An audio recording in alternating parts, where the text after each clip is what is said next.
Стоит произнести это слово, и у каждого, кто хотя бы раз побывал в этих краях, появляется мечтательное выражение лица.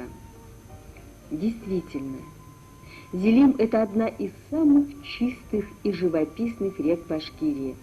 Ее известность среди туристов и просто любителей природы распространилась далеко за пределы республики. Сюда, в эти затаенные, труднодоступные места, и была организована экспедиция «Зилим-95». Природа, человек, культура. Возглавил ее заслуженный работник культуры Башкортостана, председатель Союза фотохудожников республики Рамиль Исмагилович Кильмаматов.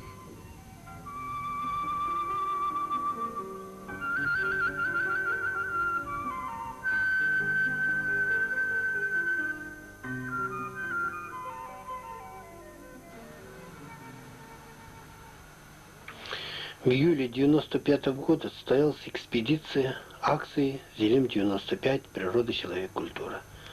Это уже 5-я традиционная экспедиция, организованная Союзом фотохудожников нашей республики.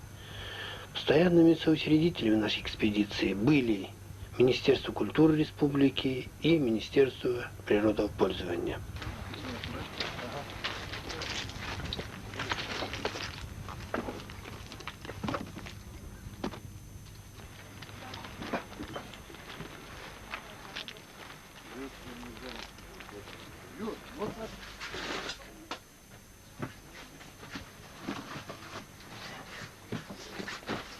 А потом где-то миллиона, да, чтобы сделать. Обработать все это. Каждый плюс 150 тысяч.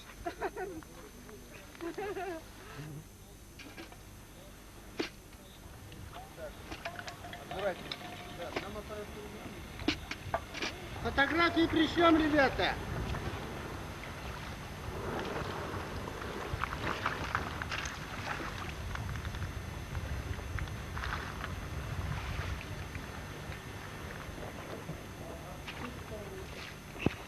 С другими годами мы, значит, в нашей экспедиции были медики. Это было заложено тем, что мы были одним из дальних районов нашей республики. И мы хотели, чтобы какой-то контрольный проверка они производили, оказывали медицинскую помощь, также оказывали медицинскую помощь членам нашей экспедиции. По итогам нашей экспедиции, значит, у нас практикуются постоянные конференции каждый год. Наши работы используются в создании альбомов, книг, журналов. Также наш киноматериал, значит, является еще отчетом для наших соучредителей. А главная цель нашей экспедиции, значит, привлечение внимания общественности этим регионам. Потому что река для людей – это главный источник жизни фактически.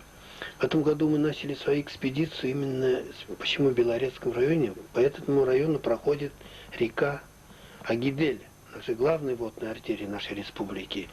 А в начале его фактически стоит промышленный гигант Белорецкий металлургический комбинат. Как бы они ни хотели, все-таки очень большое загрязнение металлами идет с этого комбината. Поэтому уже многие годы Агидель является головной болью всех экологов и ученых. Как очистить его?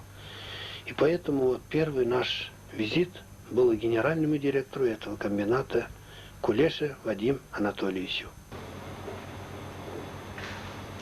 Очень мало будет, да?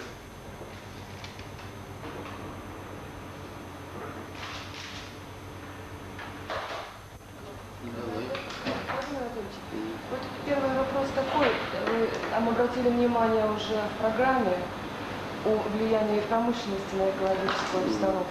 Могли бы вы сказать, как ваш завод, скорее всего, отрицательно влияет на экологическую обстановку? Ну, любая производственная деятельность, конечно, положительно на природу еще никогда у нас не влияла. До недавнего времени вообще отрицательно влияло.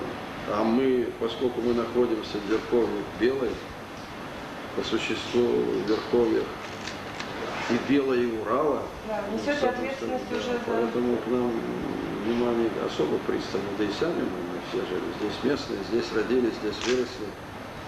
И те изменения, которые происходят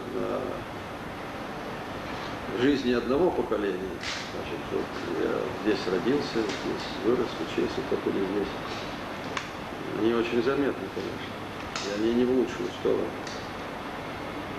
Ну, а воздействие на природу в целом комбинат наш, конечно, не подарок был для природы, особенно в прежние годы, когда большое количество кислотных остатков сбрасывалось прямо в реку. Белые просто, вот, водоем наш городской выбросил в атмосферу. Хотя они не такие большие, потому что объемы металлургии небольшие в Белорецке. По сравнению с гигантами металлургическими, это мини-завод. Сейчас пусть подождет, я его. Вот. Но тем не менее, это можно в цифрах все сказать. Ну, конечно, все годы, и застойные годы это началось, и сейчас мы не прекращаем. Постепенно идет такое, так сказать, улучшение.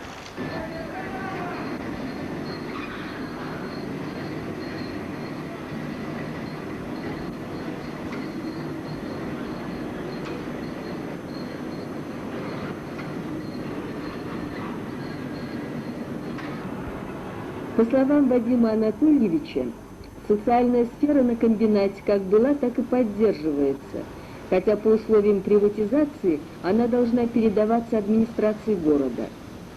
Вадим Анатольевич предполагает, что процесс передачи будет очень длительным из-за отсутствия необходимых средств у города.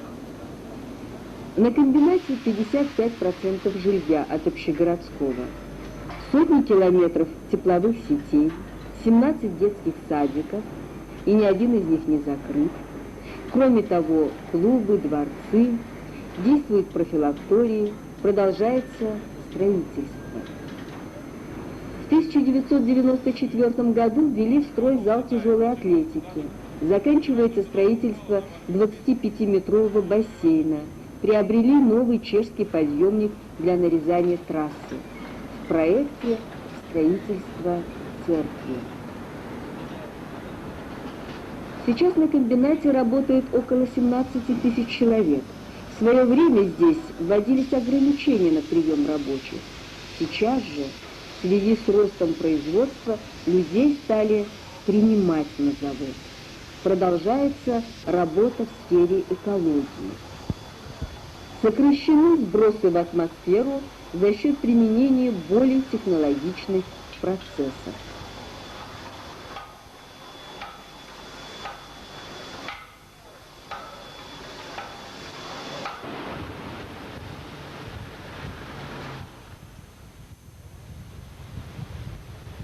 Последние годы, значит, если мы сбрасывали 35 миллионов в год сброс воды был максимальный, даже больше, то сейчас он 27. То есть это 15% сброса вот за эти годы мы, так сказать, сократили. 27 миллионов чего? Это в чем? Воды, кубометров воды, годовой сброс. Да. Это в основном воды охлаждения и промывные. А агрессивные сбросы, значит, практически прекращены.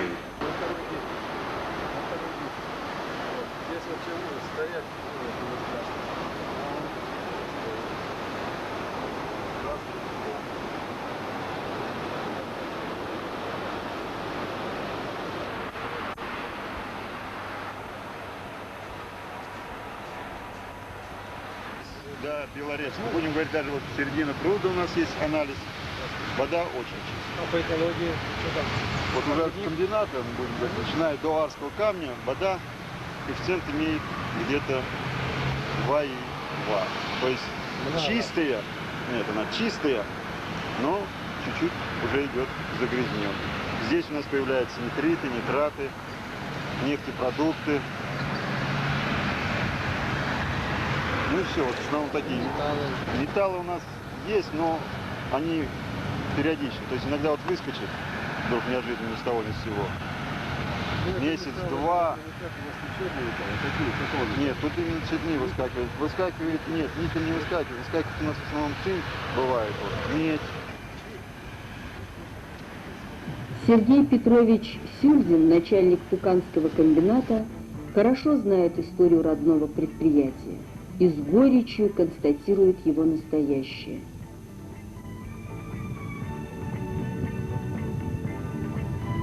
Руды Туканского месторождения впервые стали разрабатывать в 1888 году лесопромышленником Шамовым. Руда поставлялась на Егоринский литейный завод.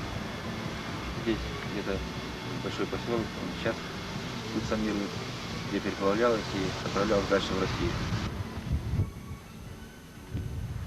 Основные разработки в Тукане начались после Октябрьской революции. В 1927 году месторождение и комбинат соединила узкоколейка. Достигнув к войне расцвета, роль рудника затем постепенно снижалась. В металлургической промышленности стали применяться металлизированные окатыши и конгломераты. Сергей Петрович отметил, что производство руды снижено более чем на 50%. Если раньше работали на 5 карьерах, то сейчас только на 2. В 70-е годы в поселке жило 10 тысяч горняков. Сегодня в Тукане проживает 3000 человек. Половина из них пенсионеры, а уехали в основном специалисты. Сюрдин знает людей, которые хотели бы вернуться на карьер. Но возвращению мешает очень низкий уровень жизни в поселке, нерешенные транспортные проблемы.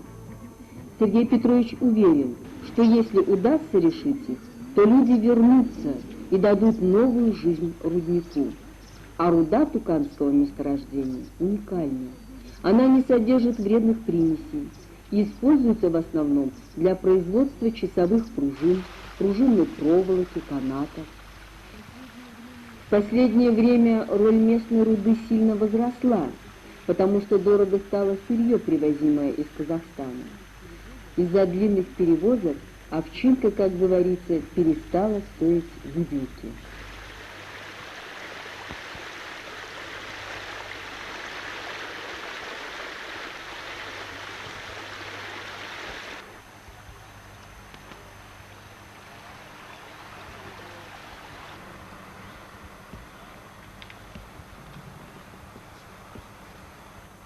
Сделай пару кадров. Это точно хорошая.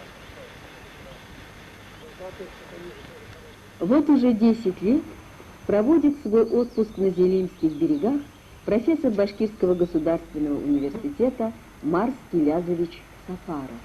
Пусть проводит. Зелим, с моей точки зрения, одно из наиболее удивительных природных явлений Башкирии. И не только Башкирии, поскольку мне довелось видеть и Саксонскую Швейцарию, кое-какие европейские виды, могу сказать, что если бы была реклама и люди бы повидали, они бы поняли, что это уникальное явление природы. Что там прежде всего нравится мне? По сравнению с другими не менее красивыми местами, присущими Башкирии, Белый, Инзер, Рязань, Ай и прочее, Уфимка, Верховье. На Зелиме чувствую себя как на подмостках сцены и участником какого-то спектакля. Это оставляет просто удивительные впечатления.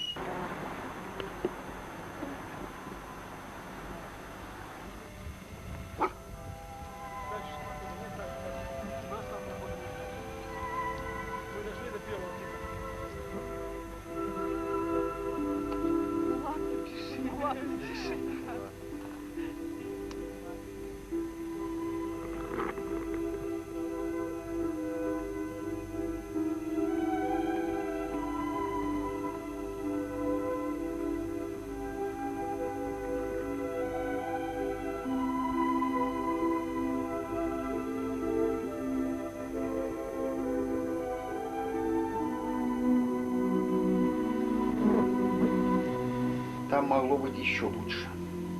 Но, к сожалению, там ведется хозяйственная деятельность, вопреки всем общепринятым человеческим, советским, российским, башкирским законам.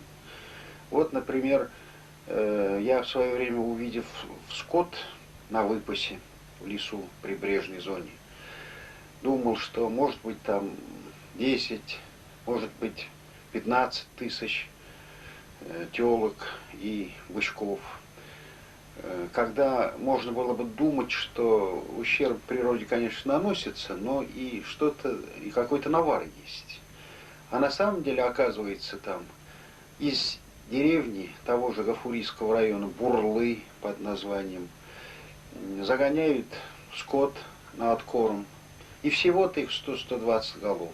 Но это 100-120 голов делают такую разрушительную работу, что весь берег оставляет ощущение, как будто там шли военные действия какие-то. Все выломано, все вытоптано, сломано, подроста нет практически.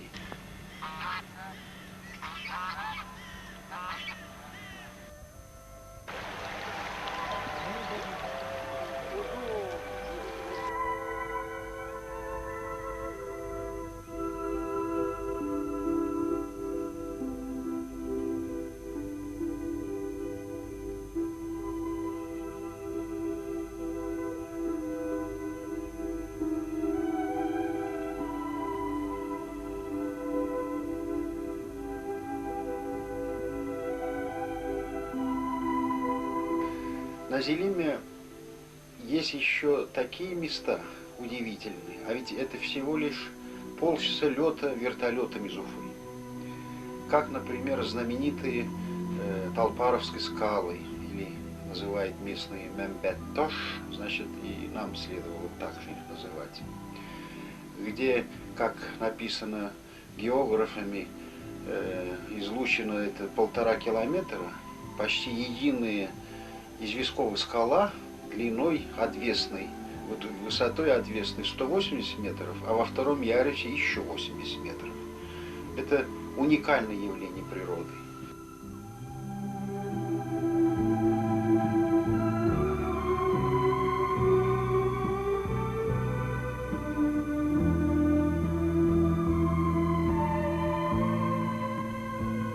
К сожалению, и как ложка дегтя, опять же, на встрече, напротив как раз этих скал, опять пасут скот. Иногда бывает и незаконно рубят лес, а лес рубить там нельзя, потому что на крутосклонах лес вырабатывать запрещено, рубить лес, лесозаготовительным работами заниматься. Вот мне довелось в 95 году проплыть там.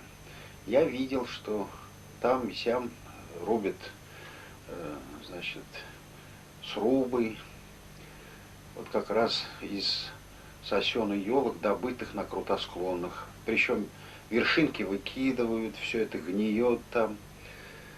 Вот теперь из красот у меня все это, как в жизни бывает, через полосицы, то темные, то черные. То экология плохая, то очень красивая природа. Ну, надо нам, конечно, постараться быть достойными этой природы. Про воздух, про лесной такой лес, ну, говорить даже очень трудно. Для этого уже нужен не естествоиспытатель, не химик нужен, поэт нужен для того, чтобы расписать тамошние красоты. Ну, наша задача, по-моему, очень простая. Соблюдать законодательство общепринятое, соблюдать природоохранную зону. Каждый, на берегу таких речушек никакая хозяйственная деятельность вестись не должна. Туристам беречь эти места надо. Ну и наслаждаться. Тем более в наше время, когда очень тяжело куда-нибудь выезжать, и не надо никуда выезжать. Надо ехать на Зелим и отдыхать там.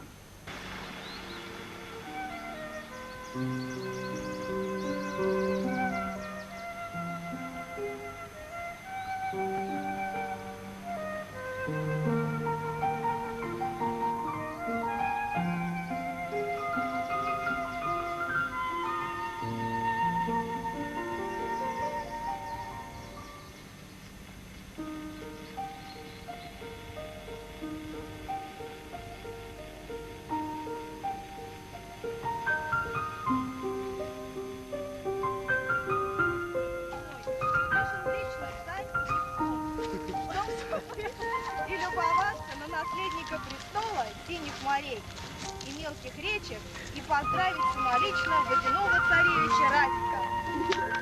Радик, с днем рождения! Рамиль!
Недалеко от села Талпарово находится егерский пункт Башкирского общества охотников и рыболовов. Мы посетили егеря Фатхуддинова Юмазила Гайнуловича и его семью.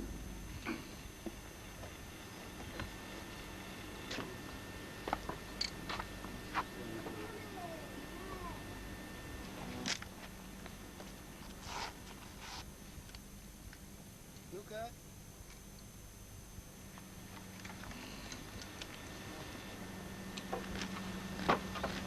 А?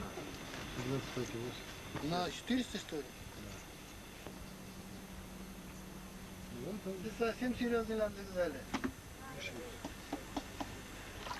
Көпме замалдар. 5 минут тұрала, қалқып саға көтеріліп, жаулап келіп саға олаға. Мына қағаттарын тейінден. Bir 15 минуттай көтерілді, тағы келіп саға баға. Тағы бөті, тағы қалқып саға. Ел хайшылайта, қыш күнде. Сказами егоря, значит, отсюда периодично повторяется выброс воды прямо фонтаном. Вот сейчас вот она пустая еще. Сейчас мы ждем. Где-то минут через 10 будет большой выброс воды. Высота воды, говорит, вот рассказывает, до 20-25 сантиметров поднимается. Вот эти места потом полностью под водой оказывается.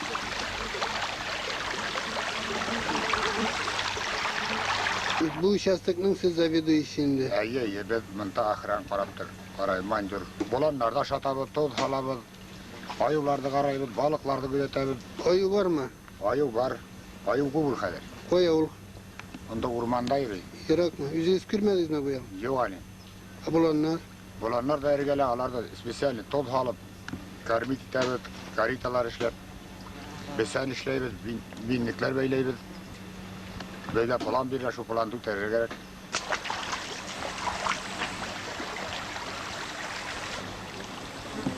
Там набирается, но пока не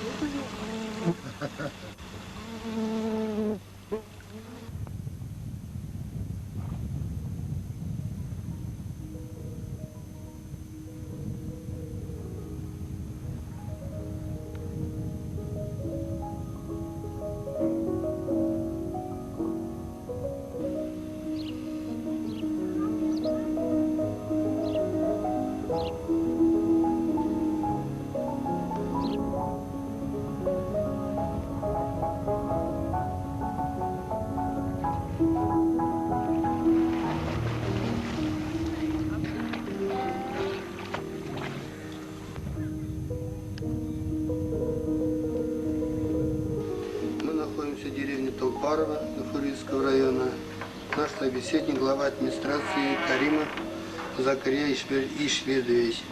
Закария Ишведович раньше работал в МСО.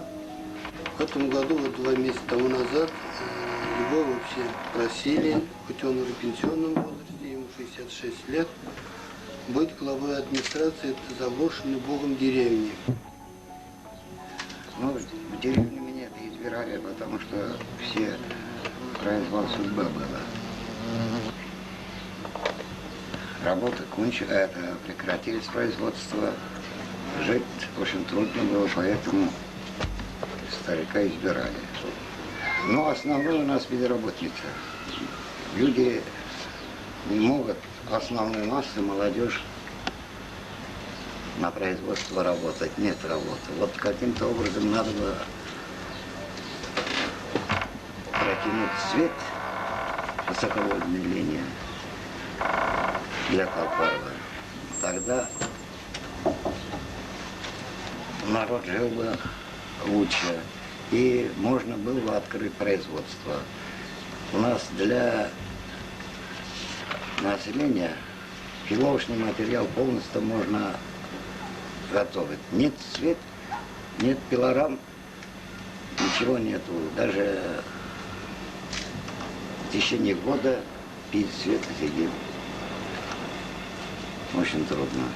Пункт каким? Перевязка Сейчас, прямо сейчас. Ну а сейчас что в таких грязах? Нет, сейчас. Ну сейчас пойдет. Сейчас мы сейчас туда идем. Мы сейчас туда идем. Обработаем все там. Обувь, носочки. Врач экспедиции Волкова Валентина Владимировна.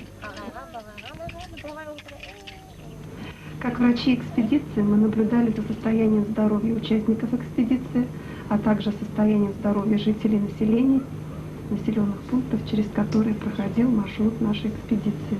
А именно это деревня Бакеево, Толпарова, Зириклы, Ташасты, Эскитаж и Имендяшево. В этих населенных пунктах также проводился санитарно-эпидемиологический контроль. Медицинская помощь населению этих населенных пунктов оказывалась в условиях фельдшерских пунктов, там, где они имеются, а там, где их нет, проводился подворный обход местных жителей. Некоторые населенные пункты фельдшерских пунктов не имеют, а там, где они имеются, очень слабо проводится работа с населением. Слабо ведется санитарно-просветительная работа, хотя в фельдшерском пункте деревни Толпарова имеется большой арсенал медикаментов для оказания медицинской помощи населению, но эти медикаменты местное население не может приобрести из-за отсутствия денежных средств. Для питья воду используют, эти населенные пункты используют из реки Зелим, не проводя санитарно-эпидемиологического контроля за употреблением питьевой воды. Во время экспедиции вспышки инфекционных заболеваний среди населения, а также среди участников экспедиции не наблюдалось. Рядом со мной директор Абдрахманов Расик Алинурович, который здесь начал работать с 90-го года после Стерлитамакской пединститута. Вот. Расик Алинурович, немножко расскажите о школе, в каком обстановке вы приняли, куда поступают дети, какой уровень учителей. Но я в 90-м году здесь приехал работать. Сперва меня поставили завучем школы, потом я уже в 92-м году стал директором школы.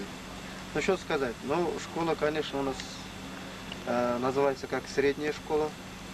Вот сегодняшний день у нас обучается 44 учеников, так 13 учителей, из них 4 высшим образованием, 4 среднеспециальное образование, остальные все средним образованием.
Деревня Зиреклы. Проживает 50 человек. Население в основном русское. В селе 7 школьников, учатся они в школе-интернате, деревне Толпарова, куда добираются пешком за 10 километров через леса и горы. 37 жителей села работают в лесохозяйстве. Пенсионеров в деревне мало, всего 6 человек. Пожилому человеку здесь трудно. Состарившись, они перебираются в город к детям. Места эти благоприятны для разведения пчел. Вот мы и встретили в Зиреклах пчеловодов из Красноусольска. Почти каждое лето привозят они сюда своих пчел и очень довольны. Около 40 ульев содержит семья Балабановых. Сейчас. Подождите. О.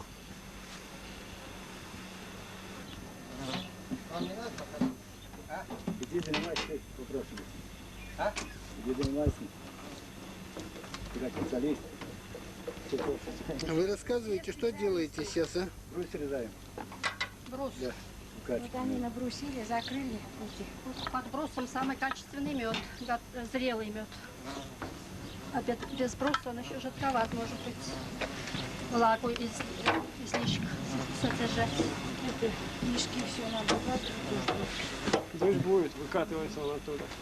А давай выкачивай, да я помогу. Фляги закрыть тоже, а то вода Эх.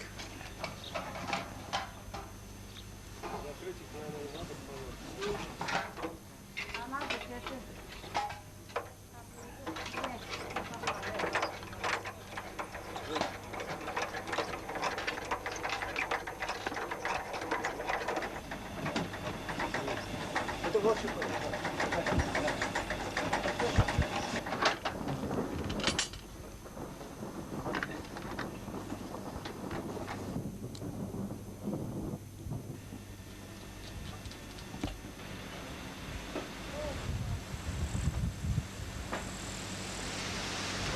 Вот в этом году рыба, по-моему, нормальная, да?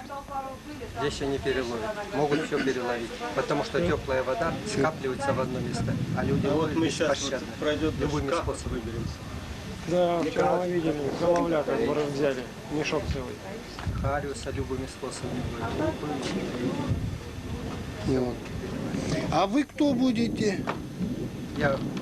Нет, вы вообще вот... Это бригада у вас или как? Бригады, артели. Мои родственники эти все собрались. Пчеловоды-любители. А так по работе 2 пенсионера у нас. Я скоро без 5 минут пенсионер. А вы сами где работаете? Я на стеклозаводе работаю. Это Красноусольске, да? А вы в основном в Красноусольске живете? Мы все красноусольские. Приехали же с кочевкой. А здесь кто-то живет постоянно? Нет, из нас нет. Живут. Только люди живут. Надо все набирать. Вообще живут, вот сейчас придут наши. Это родственники, поэтому мы сюда. Это мой брат. Это деревня Зирган, это татарские, башкирские или русские? Зирекла. Зирекла. Зирекла. В основном русские. Ехала. Одна семья только башкирин остался. Когда ехала, мне только в голову пришло Зелим, река, а потом жила и все. Зирекла получается. Зелим, река.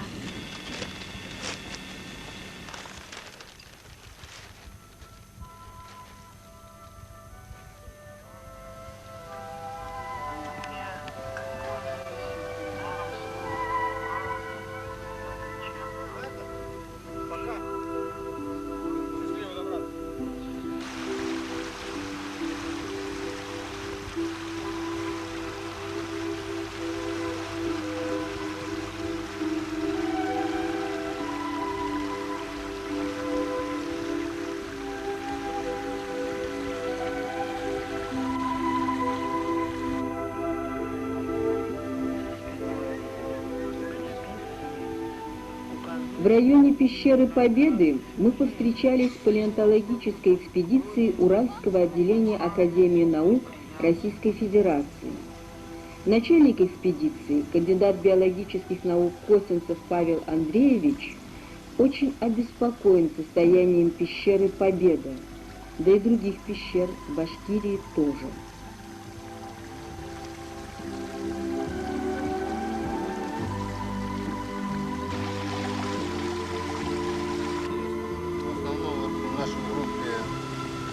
Фотографы. Мы разные годы вообще разный состав возили. Ну, потом... У нас еще археолог есть. Археолог. Наш, да? Да, наш. Который как раз занимается этими. Института истории языка и литературы. И я. Да. По-моему, за рисунки стали пропадать. Вот в чем и дело. Там потому что... Дело в том, что еще меняется и водный режим, и там с разными хозяйственной деятельностью человека. Там могло начаться или обводнение, или осушение. И поэтому необходим мониторинг. Сейчас это вот установка там приборов, которые следят за температурой, влажностью. И посмотреть несколько лет, как это все себя ведет. Только таким образом, иначе мы потеряем эти все ресурсы.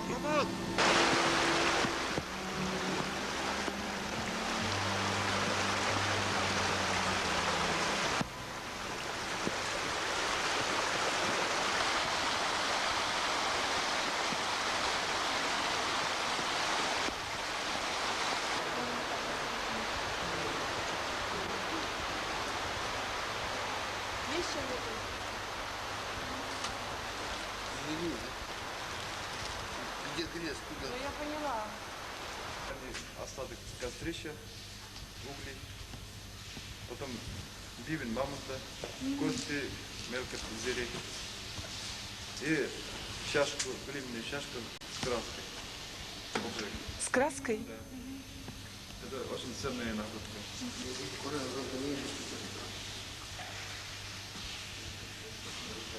А вот осыпается, да? Да. Да. Нет, тут хорошо видно. Вот он, ну, это человек. Да.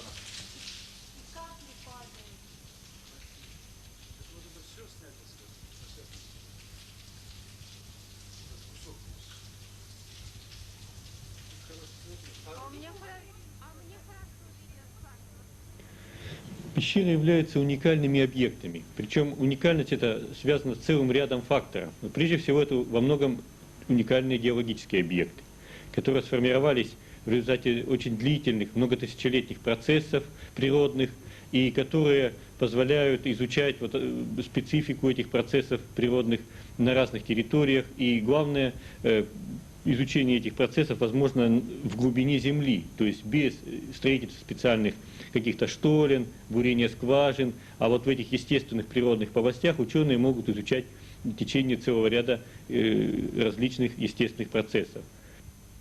В течение многих лет вот бесконтрольное посещение пещер, ну, так называемыми дикими туристами, привело фактически к уничтожению во многом уникальности этих объектов. Конечно, как геологические объекты они еще сохранились, то есть как полости внутри земной поверхности, земной коры, то вот как объекты палеонтологические, как объекты исторические и объекты эстетические, они практически в большей части своей уничтожены.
Гурзянский ансамбль кураистов – один из самых любимых в Башкирии.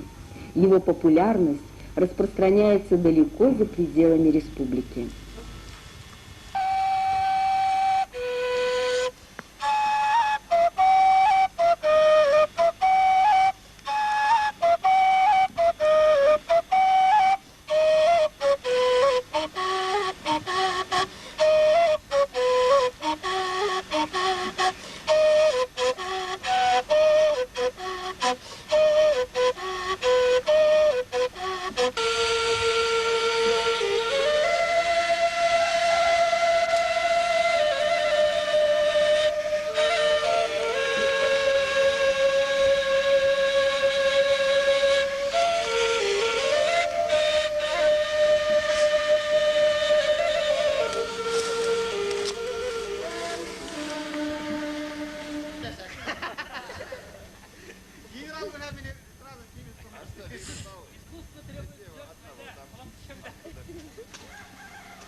Сплавная часть нашего маршрута подходит к концу. Дальше мы путешествуем в автобусе. Сушим лодки и изодранный о камни плот. Здесь Зелим разветвляется на несколько рукавов и мирно соседствуют сразу 4 деревни: Имендяшево, Искиташ, Староташ и Таш-Асты. В этих поселках, в отличие от Талпарова и Зереклов, уже есть электричество. Сюда подведена дорога, и все же проблемы те же: бедность, безработица, неустроенность быта. Как почти во всех башкирских селах, здесь нашли приют беженцы из горячих точек.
Архангельский район Башкирии называют природным песенным заповедником.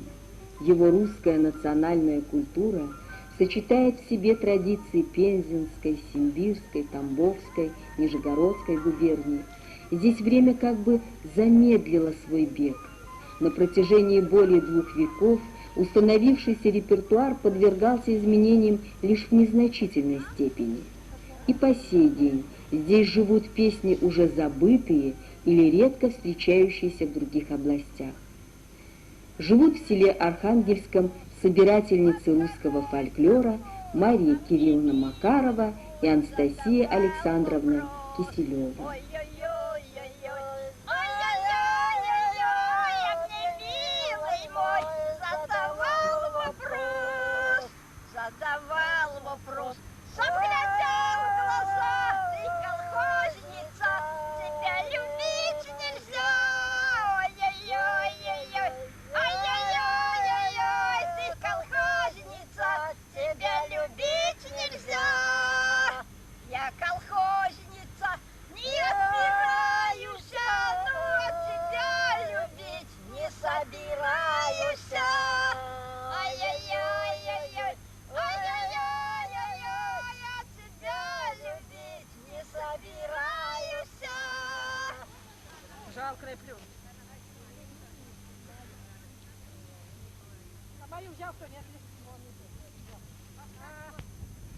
Одним из самых песенных сел во всем районе считается село Красный Зелим.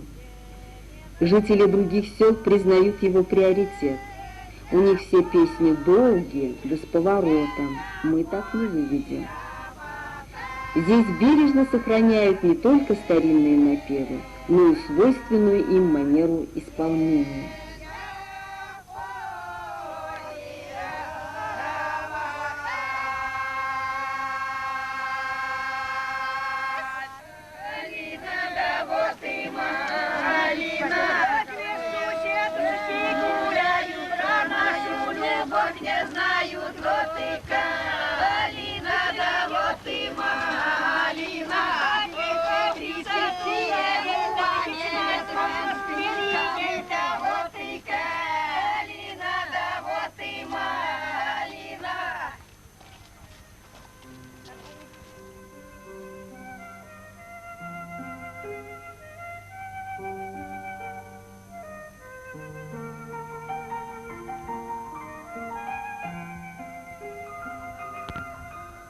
Мы побывали в самых отдаленных и труднодоступных участках Башкирии. И, подводя итоги, должны сказать, что в этих красивейших, возможно, самых живописных местах республики людям живется тяжело. Нет дорог, электричества, не все обеспечены работой, слабое медицинское обслуживание, неустроенность быта, плохое материальное обеспечение школ. Все это ведет к оттоку населения из этих мест. А жаль, места здесь благодатные.